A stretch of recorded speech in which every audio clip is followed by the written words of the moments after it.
everyone, I'm Anqi Tian and I'm glad to present Horcrux here. It's a joint work with Peifang Ni, Yingzi Gao, and Jing Xu, offering a fundamental solution to fund depletion. This presentation is divided into 6 parts. Let's begin with the scalability issue of blockchain. Blockchain-based payment systems are increasingly popular today. However, it can handle as many transactions as centralized systems. Therefore, enhancing blockchain scalability is urgent to be solved. Payment channels is a promising solution, allowing two users to conduct numerous off-chain payments by establishing a channel, requiring only 2 on-chain transactions. And payment channel network enables any 2 users to pay each other through existing channels, allowing off-chain payments without establishing new channels. So PCNs are widely used in practice, such as the Lightning Network. However, PCNs face the fund depletion in channels caused by the reviews of the same payment path. Once a channel is depleted, it only supports unidirectional payments, leading to an imbalanced PCN. In detail, multi-hop payments introduce balance skewness in channels along the path, significantly shortening the lifespan of all involved channels. Several approaches aim to address fund depletion. Splicing and loop need one on-chain transaction to replenish coins to existing channels. However, this method only supports one-time refunding and demands sufficient on-chain funds from users. Ramicleo et al. Proposed the concept of rebalancing in their CCS 2017 work, Revive. Current rebalancing works can be classified as cycle-based rebalancing and non-cycle-based rebalancing.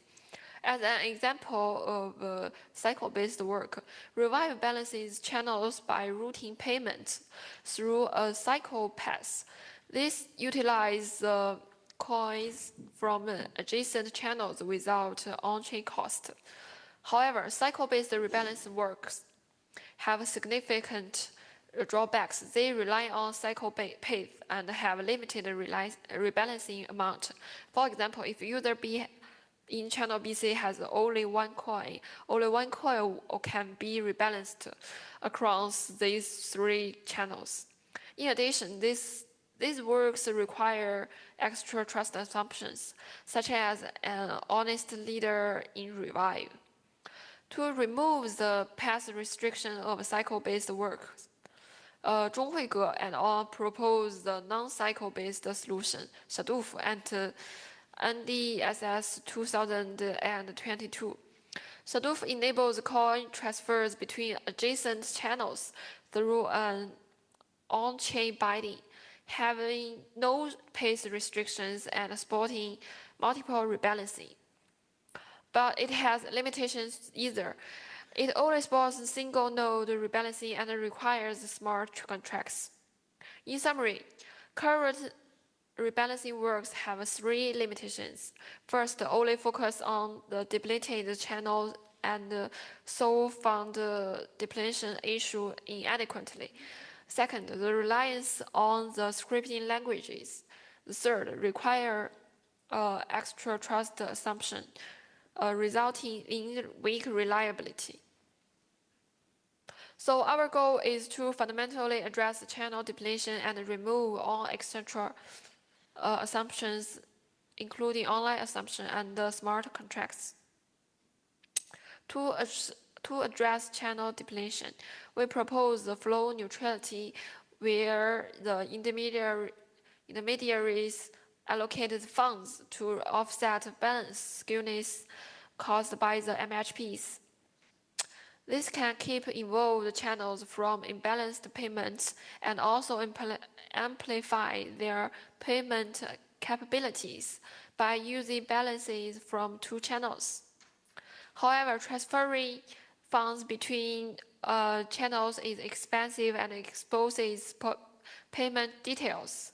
So we construct three-party virtual channel to address this. For example, user I logs 5 coins for payments between user A and B. When closing the VC, user I reallocates these 5 coins back to 2 channels and performs the MHP without the balance skewness introduced. Now this construction supports multiple rebalancing while keeping payments invisible, enhancing the privacy. And our construction splits offloading VC from closing the underlying channels, making it resist the domino attack that Lucas Amir et al. Identified in work donor presented at NDSS 2023. This approach is not perfect yet, because it only supports single node rebalancing and the user I must keep online for security. The next step is to enable multi-party construction without the online assumption. The core difference between multi-party VC and MHP is the payment within the VC are invisible to intermediaries. Therefore, an adversary can trick intermediaries into updating channels with outdated VC states, which end users can't supervise. But it's vital to honestly update channels for the final VC payment. So we introduced a novel approach named incentive fee model based on time to achieve this. The intermediaries prefer the time-based fee model as it pays them more for longer service time. So we add a timestamp for each VC state, and users pay each other by updating VC states and corresponding timestamps.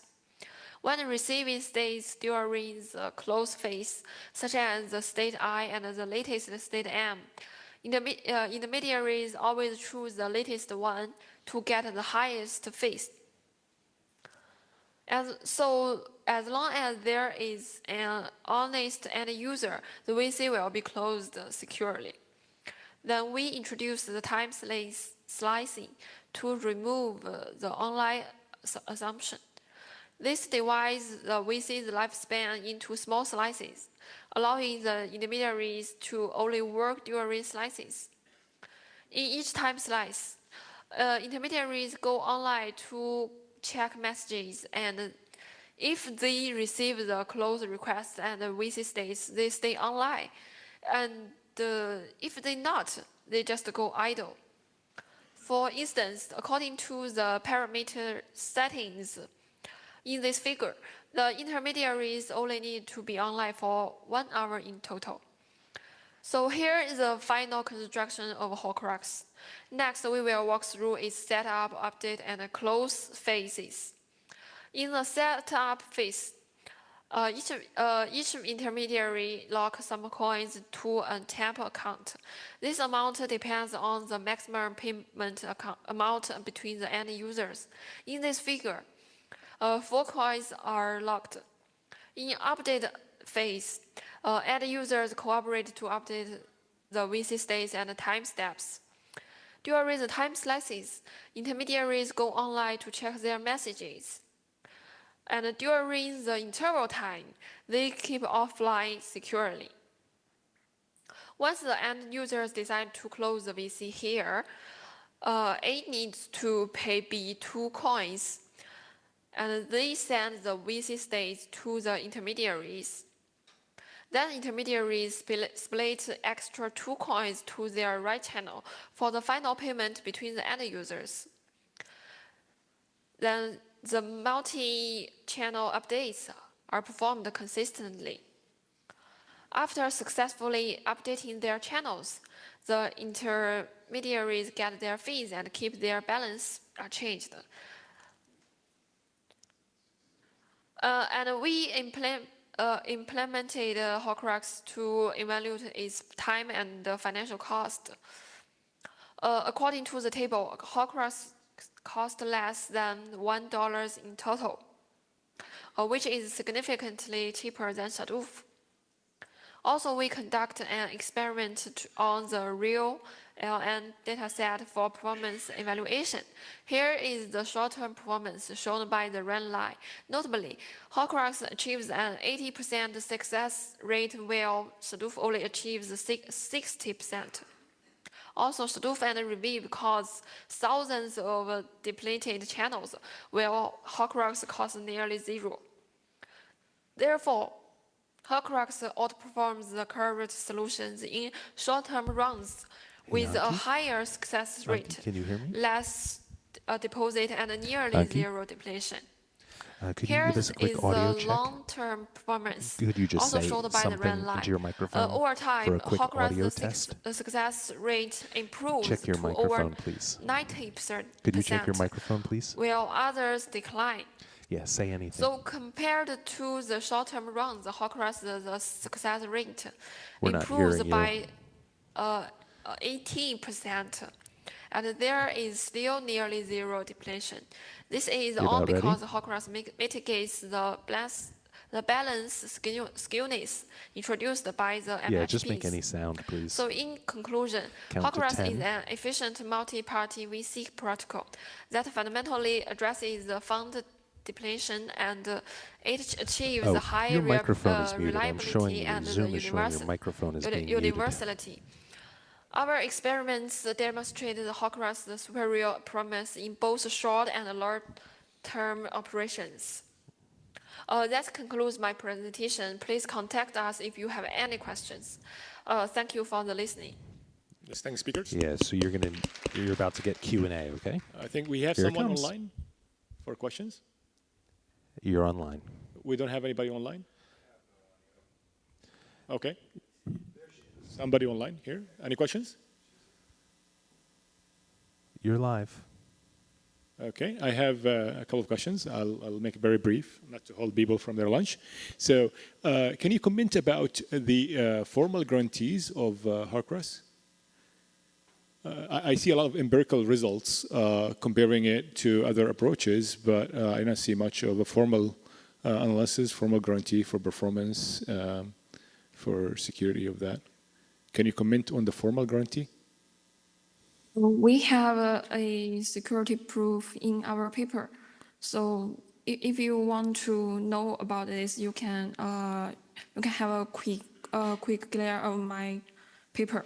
And we prove it is secure in the UC frameworks. Oh, okay, universal composability also, okay. Yeah. All right, thank you. Any questions from the audience? If none, let's thank the speaker. Thank you very much. Very nice talk. And